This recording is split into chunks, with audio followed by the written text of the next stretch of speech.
तो साथियों, आज हम मध्य प्रदेश समान परिचय के बारे में जानेंगे। मध्य प्रदेश कब अस्तित्व में आया, इसका गठन कब हुआ, ये सारे चीज़ों को हम जानेंगे। तो साथियों, आपको जो है नोट्स बनाते हुए चलना है।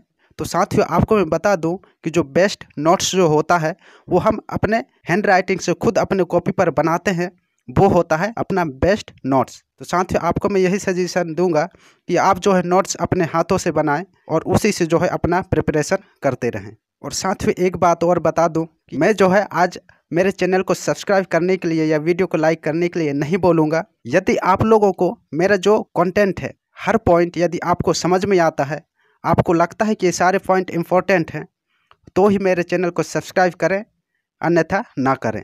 तो चलिए साथियों, आज के सेशन को हम स्टार्ट करते हैं। आज का पहला जो पॉइंट है, मध्य प्रदेश जो है पूरा पाषाण युग के समय से ही शुरुआत में रहा है। और साथियों, हमारा जो मध्य प्रदेश है वह पूर्णतः भू अवस्थित राज्य है। क्या है साथियों? भू अवस्थित राज्य है। अब ये भू अवस्थित क्या है, इसको हम जान लेते हैं। तो दोस्तों, भू अवस्थित को जो है लैंड लॉक एरिया भी कहा जाता है। भू अवस्थित ऐसा एरिया होता है, यह ना तो किसी जल संधि से, ना महासागर से, ना किसी सागर से और ना किसी अन्य देश के साथ अंतर्राष्ट्रीय सीमा साझा नहीं करती है। ऐसे क्षेत्र को हम भू अवस्थित क्षेत्र या भू अवस्थित राज्य बोलते हैं। अब बात आती है साथियों कि हमारा जो भारत है, यहाँ मैप लगा दिया हूँ। हमारा जो भारत है, हमारे भारत में कितने जो है भू अवस्थित राज्य हैं, ये इम्पोर्टेंट क्वेश्चन हो जाएगा आप लोगों के लिए। तो साथियों, हमारे भारत पर जो है 5 क्या है भू अवस्थित राज्य हैं। कितने हैं साथियों? 5। सबसे पहला है हमारा मध्य प्रदेश, दूसरा पर है छत्तीसगढ़, तीसरा पर है तेलंगाना, चौथा पर है झारखंड, जो 5वें पर है वो है हमारा हरियाणा। तो दोस्तों, इस तरीके से ये 5 राज्य हैं जो भू अवस्थित राज्य हैं। ये ऐसे राज्य हैं जो किसी अन्य देश की सीमा और किसी समुद्री तट को जो है नहीं छूती हैं। ऐसे राज्य को हम भू अवस्थित राज्य बोलते हैं। अब दोस्तों, सेकंड में आता है कि भू अवस्थित जिला क्या है। तो दोस्तों, भू अवस्थित जिला वो जिला जो किसी अन्य राज्य की सीमा को नहीं छूती हैं। तो ऐसे जिले को हम भू अवस्थित जिला बोलेंगे। ये पॉइंट भी आपको याद रखना है। नेक्स्ट जो पॉइंट है साथियों, मध्य प्रदेश प्राचीनतम गोंडवाना लैंड का भाग है। दोस्तों, ये पॉइंट भी इम्पोर्टेंट है, इसको मैं आपको समझा देता हूँ। ये जो महाद्वीप टूटे हुए हैं, शुरुआती समय में साथियों इस तरीके से टूटे हुए नहीं थे। शुरुआती समय जब पृथ्वी की उत्पत्ति हुई थी, शुरुआत हुई थी, उस समय जो है ये पृथ्वी था, इस तरीके से ये गोल पृथ्वी था और यहाँ पर बीच में एक गोला था। इस तरीके से ये जो टूटे हुए ये महाद्वीप हैं, ये शुरुआती समय में एक पूरा गोला था इस तरीके से, और इसके आसपास जो है पानी थी। इस तरीके से पृथ्वी था। साथियों, इसके जो चारों ओर ये गोला है, गोला के चारों ओर जो पानी था उसको पेंथलासा बोला गया, और जो ये बीच में गोला है, इस गोले को पेंजिया बोला गया। कुछ सालों बाद जो है दोस्तों, ये गोला जो है टूट करके 2 भागों में क्या हो गया, विभाजित हो गया। इस तरीके से ये 2 भागों में विभाजित हो गया। तो ये ऊपर वाले भाग को जो है अंगारा लैंड बोला गया, और जो नीचे वाले भाग है इसको गोंडवाना लैंड बोला गया। और जो दोनों के बीच में जो ये खाली जगह है, यहाँ पर जो है दोस्तों पानी भर गया। ये जो भरे हुए पानी की जगह है, इसको जो है बोला गया 33 सागर। और दोस्तों, ये जो दोनों अंगारा लैंड और गोंडवाना लैंड, दोनों में जो है नदियाँ थीं, और नदियाँ जो है कहाँ जा कर के मिलती थी, यहाँ पर 33 सागर पर।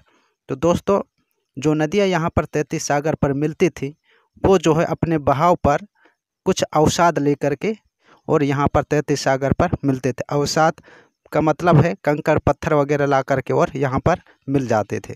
दोस्तों, धीरे धीरे जो है 33 सागर पर कंकड़ पत्थर जो है अवसादों का जमाव होता गया, और कुछ सालों बाद जो है यहाँ पर नवीन वलित पर्वत का निर्माण हुआ, जिसको हम आज हिमालय पर्वत कहते हैं। और साथ ही इसके बाद जो है ये जो 2 भाग हैं, अंगारा लैंड और गोंडवाना लैंड, ये बाद में जो है फिर टूट करके इस तरीके से जो है अन्य महाद्वीपों में टूट करके बट गया, जो कि एक ग्लोब में दिख रहा है। तो दोस्तों, इस तरीके से जो है हमारे एशिया महाद्वीप का निर्माण हुआ, और एशिया महाद्वीप के अंदर जो है हमारा भारत है, और भारत के अंदर हमारा मध्य प्रदेश है।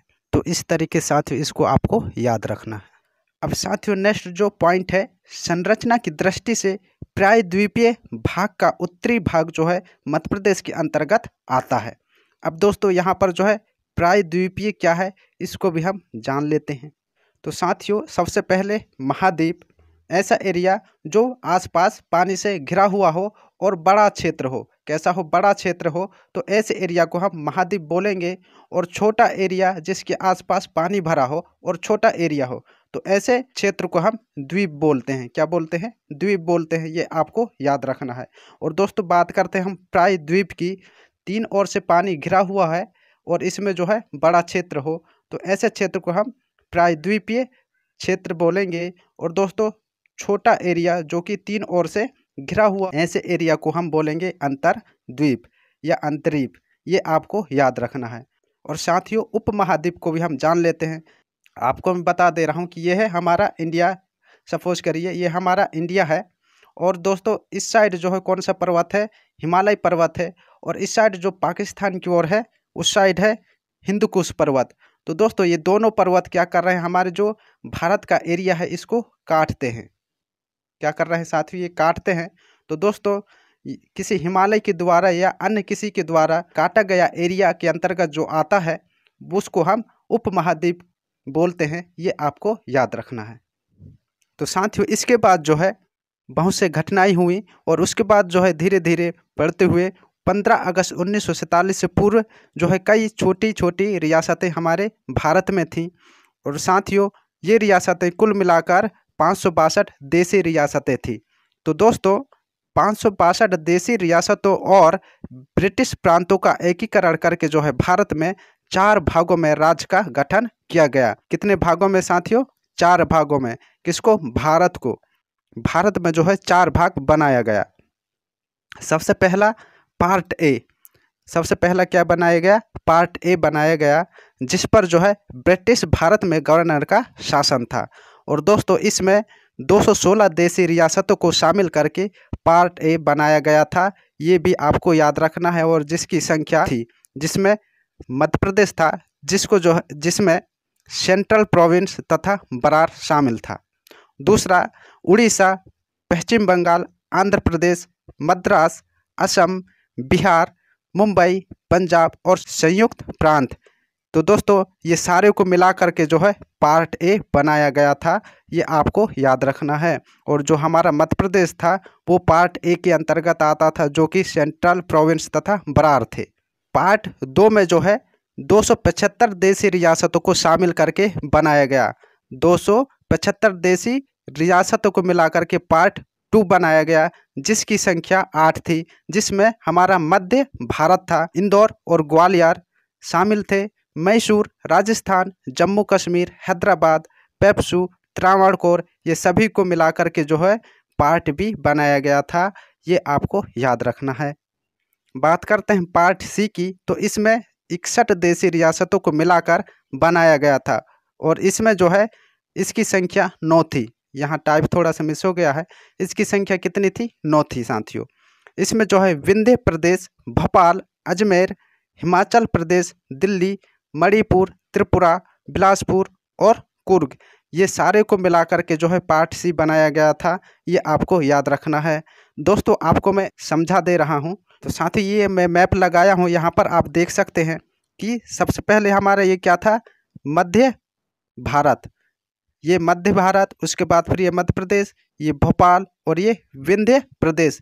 तो दोस्तों 1 2 3 4 राज्य थी हमारे मध्य प्रदेश में पहले। और अभी जो है इन पूरे को मिला करके और क्या बनाया गया है? एक मध्य प्रदेश बनाया गया है। और दोस्तों आपको मैं याद दिला दूं कि यहाँ पर जो है ये छत्तीसगढ़ भी है। तो इस तरीके से दोस्तों 5 राज्य कहना चाहिए। पार्ट सी की बात करते हैं तो यहाँ पर दोस्तों विंध्य प्रदेश और भोपाल शामिल था। ये है विंध्य प्रदेश और ये भोपाल। तो पार्ट सी पर कौन कौन शामिल था? विंध्य प्रदेश और भोपाल। और पार्ट जो बी है इसमें कौन शामिल था दोस्तों? इसमें शामिल था ये मध्य भारत। ये जो है मध्य भारत, ये पार्ट बी में शामिल था। और पार्ट ए में ये हमारा मध्य प्रदेश, जिसमें जो है सेंट्रल प्रोविंस और बरार, ये दोनों आते थे। ये जो है पार्ट ए में शामिल था। तो दोस्तों इनको आपको याद रखना है। ये आपके लिए आगामी एग्जाम के लिए बहुत ही इम्पोर्टेंट होगी। और साथियों बात करते हैं पार्ट डी की। तो दोस्तों इस पार्ट में जो है अंडमान निकोबार द्वीप समूह को रखा गया था, ये आपको याद रखना है। फिर इसके बाद जो है दोस्तों बहुत से विवाद होने लगा, जो राज्य है इनका जो भाषाई आधार पर गठन होनी चाहिए। तो दोस्तों सभी ने विचार करने लगा कि हमारा जो देश है इसको किस तरीके से चलाया जाना चाहिए। तो दोस्तों यहाँ पर जो है विवाद बढ़ने लगा कि जो राज्य है उनको जो है भाषाई आधार पर गठित किया जाए या फिर प्रशासनिक तौर पर गठित किया जाए। तो दोस्तों इसके लिए जो देश में सन 1952 में पहले आम चुनाव हुए और विधानमंडल कार्यशील हुआ। और दोस्तों इसके बाद जो है श्याम कृष्णधर आयोग का गठन हुआ। दोस्तों यह आयोग ने जो है भाषाई आधार पर राज्यों के पुनर्गठन का विरोध किया था कि भाषाई आधार पर राज्यों का पुनर्गठन नहीं होनी चाहिए।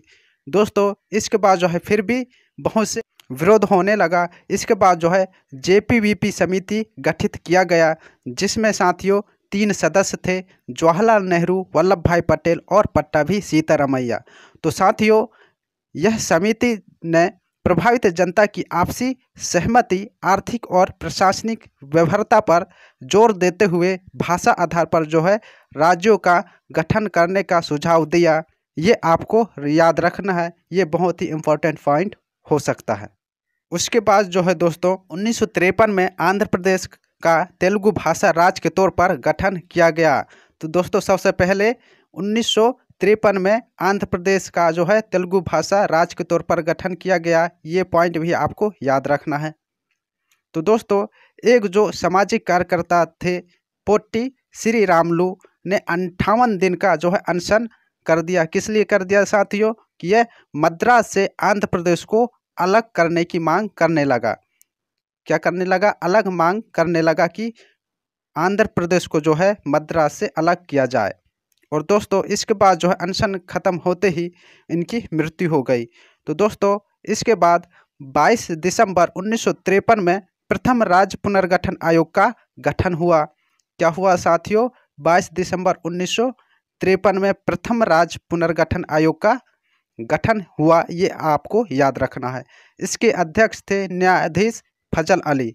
तो दोस्तों इसके अध्यक्ष कौन थे? न्यायाधीश फजल अली। तो साथियों आपको याद रखना है इसमें 3 सदस्य थे, फजल अली, हृदयनाथ कुंजरू और KM पाड़ीकर। इनकी जो समिति थी उसने 30 दिसंबर 1955 को जो है रिपोर्ट भेजी। रिपोर्ट जो है सौंपी गई और अंततः प्रशासनिक, आर्थिक विकास और राष्ट्रीय एकता, अल्पसंख्यक हितों की रक्षा और भाषा को राज्यों के पुनर्गठन का आधार बनाया। और दोस्तों अंततः जो है 1956 में राज्य पुनर्गठन अधिनियम संसद द्वारा जो है रिपोर्ट को पास किया गया।